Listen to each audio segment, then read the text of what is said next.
अगर कश्मीर वैली और जम्मू कश्मीर आज भारत के साथ है, उसका श्रेय अगर किसी को जाता है तो पंडित जवाहरलाल नेहरू को जाता, शेख अब्दुल्ला को जाता है। जूनागढ़ में क्या जवाहरलाल नेहरू गए थे? हैदराबाद में जवाहरलाल नेहरू गए थे? लक्षद्वीप में जवाहरलाल नेहरू गए थे? जोधपुर में जवाहरलाल नेहरू गए थे? जवाहरलाल नेहरू एक ही जगह काम देखते थे, जम्मू कश्मीर में, जिसको आधा छोड़कर आ गए। जब चैलेंज में थी तो धारा 370 को क्यों नहीं रोका गया? आप तो जज रहे साहब, ऊपर वाले से तो डरिए, फारूक साहब से इतना मत डरिए। मेरा काम डराना नहीं है, आप लोगों का काम है डराना, हम डराते हैं। मान्यवर कहा है उसका जवाब मैं आपके बाद दूंगा। नहीं दे सकते आप, वो नेहरू जी ने कहा है, मैंने नहीं कहा है। मान्यवर, मैं तो नेहरू जी का कोट पढ़ रहा हूँ, क्यों गुस्से हो रहे हैं मुझ पर? गुस्सा होना है तो नेहरू जी पर होना चाहिए, ये उनका कोट है, मुझ पर गुस्से हो रहे हैं। मेरी तो समझ में ही नहीं आता है। सर, देखने वाली आंखें चाहिए हमें, मैं से हम में आने के लिए समय लगता है सर। सर 10,000 वोट पे, अरे कंपेयर करो ना, पढ़ो ना, किसने मना करा? सिविलियन डेथ का कंपैरिजन करो, नील है। स्टोन पेल्टिंग नील है, आज कैलेंडर नील है, आज सिविलियन किलिंग नील है। और बहुत बोले हो, धैर्य रखना सुनने का, आज जरा धैर्य रखकर सुनना। हार और जीत का इंसान की शख्सियत पर बड़ा गहरा असर पड़ता है। यही फर्क आजकल बीजेपी नेताओं के अंदाज पर भी नजर आ रहा है। मध्य प्रदेश, छत्तीसगढ़ और राजस्थान जैसे बड़े और महत्वपूर्ण राज्यों में विधानसभा चुनावों में शानदार जीत हासिल करने के बाद अब बीजेपी वालों का कॉन्फिडेंस नेक्स्ट लेवल पे पहुंच गया है। यही कॉन्फिडेंस इनके हाव भाव में भी नजर आ रहा है। खासतौर पर संसद के दोनों सदनों में बहस के दौरान ये अंदाज बड़ा दिलचस्प नजर आ रहा है। जम्मू कश्मीर में 370 को खत्म करने के फैसले पर सुप्रीम अदालत की भी मुहर लगने के बाद तो बीजेपी नेताओं का अंदाज पूछिए ही मत कि किस अंदाज में ये नेता विपक्ष को जवाब दे रहे हैं। खासतौर पर गृह मंत्री अमित शाह तो जम्मू कश्मीर मसले पर विपक्ष द्वारा उठाए जाने वाले हर सवाल पर जिस अंदाज में जवाब दे रहे हैं, लग रहा है कि वो किसी भी पार्टी के नेताओं को बख्शने के मूड में नहीं है। यहां तक कि जवाहरलाल नेहरू पर तो अमित शाह ने जिस तरह के इल्जाम लगाए, उसने सदन में कांग्रेसी नेताओं को इतना बेचैन कर दिया कि सदन में कार्रवाई के दौरान ही अमित शाह की विपक्षी दलों के नेताओं से कई बार तू-तू मैं-मैं हो गई। वहीं जवाहरलाल नेहरू को लेकर की गई अमित शाह की टिप्पणी पर राहुल गांधी भी आग बबूला होकर जवाब देने पर मजबूर हो गए। संसद में कार्रवाई के दौरान हुई इस तू-तू मैं-मैं में कैसे एक दूसरे पर टिप्पणियां की गई, हूं, धारा 370 भी काफी साल तक चैलेंज में रही, क्यों नहीं रोका उसको? जब चैलेंज में थी तो धारा 370 को क्यों नहीं रोका गया? और आज आपको कानून की मर्यादाएं याद आ रही है। औने पौने दाम में करोड़ों रुपए की संपत्ति एक प्रकार से छीन ली गई और प्रशासन चुपचाप बैठा, कोई कदम नहीं उठाए। और मान्यवर, हमने इसका रास्ता ढूंढा, नया कानून बनाया और वो रिट्रोस्पेक्टिव इफेक्ट से उनको वापस देने का काम भारतीय जनता पार्टी की नरेंद्र मोदी सरकार। ये पूछते हैं क्या हुआ था वो भी बताया, और अब क्या हुआ वो भी बताया। इंग्लैंड में वैकेशन कर जम्मू कश्मीर के बदलाव का अनुभव नहीं कर सकते हो मान्यवर।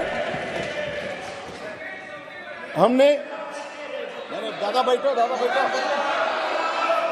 आपको नहीं कह रहा हूं दादा, बैठ जाइए। आप कहां कश्मीरी हो? धीरंजन, मैं एक बात कहता था कि एक नेता लिखा हुआ पढ़ते ही रहते पढ़ते, तुम भी वो स्क्रिप्ट पढ़ने लगे यार। ऐसा मत करो यार, धीरंजन जी, ऐसा मत करिए। आप माननीय विपक्ष के नेता है, मैं जरा भी पढ़। अरे आपके बारे में नहीं बोल रहे वे, माननीय धीरंजन जी, आपके बारे में नहीं बोल रहे। प्लीज मान्यवर, मैं इनको बताना चाहता हूं, आजकल करते करते मेरे 32 साल किसी न किसी सदन में हो गए। मैंने आज तक कभी लिखा हुआ भाषण पढ़ा नहीं। मैं मन की गहराइयों से बोलता हूं। मेरे हाथ में जो कागज होता है आंकड़ों और तथ्यों को रिखेर करने के लिए होता है, क्योंकि मैं जिम्मेदारी के साथ यहाँ पर हूं। मसूदी साहब तो हाई कोर्ट के जज रहे, विद्वान न्यायाधीश रहे हैं, अधिवक्ता अच्छे ही होंगे तभी तो जज बने होंगे। मैं उनको कहना चाहता हूं, धारा 370 भी काफी साल तक चैलेंज में रही, क्यों नहीं रोका उसको? जब चैलेंज में थी तो धारा 370 को क्यों नहीं रोका गया? और आज आपको कानून की मर्यादाएं याद आ रही है। फिर भी मैं स्पष्टता करना चाहता हूं, आपकी ही पिटीशन है, आप पिटीशनर हो। इस पर स्टे मांगा गया था, स्टे पर बहस हुई, न्यायाधीशों ने सुनवाई कर स्टे देने से इनकार किया। स्टे देने से इनकार किया। मैं बहुत रिस्पॉन्सिबिलिटी के साथ यहां बोल रहा हूं, कोई स्टे नहीं है, कोई स्टे नहीं है। कहा कि हम समाज करेंगे, एडमिट किया, जो एडमिट खुद ही होता है कि नहीं, एडमिट होने से कुछ नहीं होता, स्टे करना पड़ता है, ऑर्डर में स्टे करना पड़ता है। मान्यवर, जब तक आप तो जज रहे साहब, ऊपर वाले से तो डरिए, फारूक साहब से इतना मत डरिए। मान्यवर, पिटीशन एडमिट होने से किसी को डराता नहीं, फिर भी डरते हैं, बोलिए। मेरा काम डराना नहीं है, आप लोगों का काम है डराना, हम डराते हैं। मान्यवर कहा है उसका जवाब मैं आपके बाद दूंगा, नहीं दे सकते आप। अगर आज जम्मू कश्मीर और विशेषकर जम्मू कश्मीर वैली आज भारत का अंग है, उसका एकमात्र श्रेय किसी को जाता है तो पंडित जवाहरलाल नेहरू पर विश्वास था शेख अब्दुल्ला का, जिसकी वजह से आज कश्मीर वैली हमारे साथ है। रिकॉर्ड पर है, कश्मीर में दिग्विजय जी ने सरदार पटेल का नाम नहीं लिया, एक नाम दिया शेख अब्दुल्ला का, दूसरा नाम दिया जवाहरलाल नेहरू का। अब सुनिए दिग्विजय जी, अब सुनिए, सुनना पड़ेगा, ऐसे नहीं चलेगा। अगर कश्मीर वैली और जम्मू कश्मीर आज भारत के साथ है, उसका श्रेय अगर किसी को जाता है तो पंडित जवाहरलाल नेहरू को जाता है, शेख अब्दुल्ला को जाता है। और दूसरी तरफ जूनागढ़, जहां बाहुल्य था हिंदुओं का, वहां नवाब साहब अपने हवाई जहाज में बेगमों को छोड़ गए, बाकी लोगों को ले गए और पाकिस्तान चले गए, लेकिन जूनागढ़ भारत का आज एक अंग है। आप कितना ही अमित शाह जी पंडित जवाहरलाल नेहरू जी के बारे में कुछ भी कहें, लेकिन एक बात मैं आपसे कहना चाहता हूं, अगर आज जम्मू कश्मीर और विशेषकर जम्मू कश्मीर वैली आज भारत का अंग है, उसका एकमात्र श्रेय किसी को जाता है तो पंडित जवाहरलाल नेहरू पर विश्वास था शेख अब्दुल्ला का, जिसकी वजह से आज कश्मीर वैली हमारे साथ। लेकिन आर्टिकल 370 में बचा क्या था? 90% जो अलग से आर्टिकल 370 के प्रोविजंस थे, वो तो इंडियन कॉन्स्टिट्यूशन के साथ उसमें समावेश कर दिए गए थे पहले, धीरे, इसलिए उसका कोई असर नहीं था। और कहा था आतंकवाद खत्म हो जाएगा, समाप्त हो जाएगा, लेकिन क्या आतंकवाद समाप्त आज हो गया? रोज हम आतंकवाद की गतिविधियां वहां पर देख रहे हैं, हमारे लोग शहीद हो रहे हैं। मैं आज फिर से कह देता हूं, मान्यवर, बैठ जाइए दिग्विजय जी, अब हो गया, लोग समझ चुके हैं आपको, बैठ जाइए। एक बहुत बड़ी चर्चा चली कि जवाहरलाल नेहरू जी का कश्मीर के लिए कंडक्ट और इस पर हमारा नजरिया थोड़ा तंग है। जहां तक तंग नजरिए का सवाल है साहब, देश की एक भी इंच जमीन का सवाल है, हमारा नजरिया तंग रहेगा, हम दिल बड़ा नहीं कर सकते। किसी को अधिकार नहीं है अपने बड़े हृदय को दिखाने के लिए देश का एक भूभाग देश से चला जाए और मूक दर्शक बनकर खड़े रह जाए, किसी को अधिकार नहीं। मैं आज फिर से कहता हूं, ये आरोप से मैं सहमत हूं, हमारा नजरिया तंग है, देश की एक इंच जमीन भी जाती है तो इसके लिए भारतीय जनता पार्टी का हर कार्यकर्ता सर्वोच्चता से संघर्ष करेगा, लड़ाई करेगा और लड़ेगा, हमें कोई इसमें शर्म की बात नहीं। मान्यवर, मैं कुछ बातें कहना चाहता हूं, बहुत कुछ कहा है, अभी कहा गया नेहरू के कारण कश्मीर यहाँ है। नेहरू जी के न होते तो शायद ये बिल ही नहीं आता और कश्मीर होता ही नहीं। इस तरह से कहा। मैं आज कहना चाहता हूं कि जो आजादी के बाद भारत की रचना को जानते हैं उनको मालूम होगा हैदराबाद में इससे भी बड़ा प्रॉब्लम हुआ था। क्या जवाहरलाल जी गए थे क्या?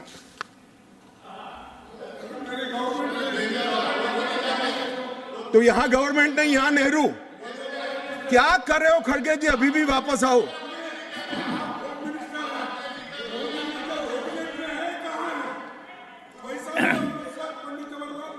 एक मिनट रिकॉर्ड पर है कश्मीर में दिग्विजय जी ने सरदार पटेल का नाम नहीं लिया।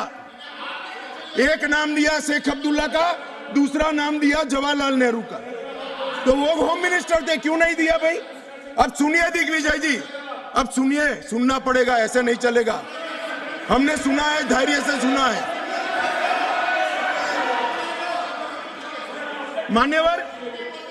मान्यवर जूनागढ़ में क्या जवाहरलाल नेहरू गए थे? हैदराबाद में जवाहरलाल नेहरू गए थे, लक्षद्वीप में जवाहरलाल नेहरू गए थे, जोधपुर में जवाहरलाल नेहरू गए थे। जवाहरलाल नेहरू एक ही जगह काम देखते थे, जम्मू कश्मीर में, जिसको आधा छोड़कर आ गए। एक ही जगह देखते। मान्यवर, दूसरा, विलय लेट क्यों हुआ? सारे लोग जानते हैं साहब, इतिहास को 1000 फुट नीचे दफन कर दो, वो ऐसा बीज है जो वटवृक्ष बनकर सच्चाई बाहर आ जाती है। सब जानते हैं कि हमारा विलय इसलिए लेट हुआ कि महाराजा पर किसी एक व्यक्ति को विशेष स्थान देने का आग्रह था, शेख अब्दुल्ला को विशेष स्थान देने का आग्रह था। इसके कारण विलय लेट हुआ और पाकिस्तान को आक्रमण करने का मौका मिला। मैं आज ये पूछना चाहता हूं कि इतने सारे कठिन राज्यों का विलय हो गया, कहीं पर 370 क्यों नहीं है? क्यों नहीं है? ना जोधपुर में है, ना जूनागढ़ में है, ना हैदराबाद में है, ना लक्षद्वीप में है। क्यों 370 नहीं है? कि संवेदनशील हृदय के कारण 370 है। संवेदनशील हृदय। मान्यवर, कंडीशन किसने रखी? किसने स्वीकार की? इतिहास जवाब मांगता है, देश की जनता जवाब मांगती है, जवाब देना पड़ेगा, भाग नहीं सकते इतिहास से कोई। मान्यवर, सेना भेजने में देरी क्यों हुई? और ये कहते हैं कि इसके बाद भी देरी हुई है।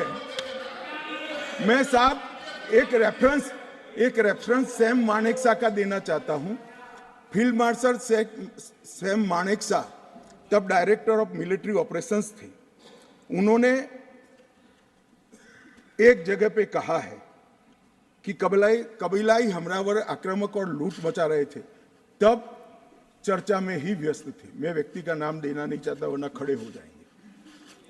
तब एक मीटिंग में सैम मानेकशॉ मौजूद थे। सरदार पटेल जी ने नेहरू जी को कहा, जवाहर आप कश्मीर चाहते हो या नहीं चाहते हो, देरी क्यों हो रही है? तब जाकर सेना भेजने का निर्णय हुआ है। पंडित नेहरू ने मतलब अपनी लाइफ दे दी हिंदुस्तान के लिए, सालों जेल में रहे। अमित शाह जी को शायद हिस्ट्री नहीं मालूम, ये पूरा का पूरा डिस्ट्रैक्ट करने का है। तो समीक्षा इंटीग्रेशन बिल आया, उसमें पंडित नेहरू को बहुत ज्यादा क्रिटिसाइज किया गया।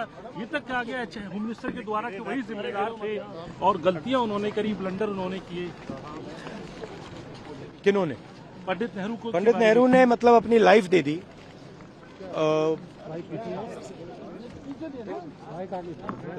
दी, हिंदुस्तान के, शायद हिस्ट्री नहीं मालूम। वो तो मैं एक्सपेक्ट ही नहीं कर सकता हूँ कि उनको हिस्ट्री मालूम। वो तो हिस्ट्री को रीराइट करते रहते हैं। ये पूरा का पूरा डिस्ट्रैक्ट करने का है।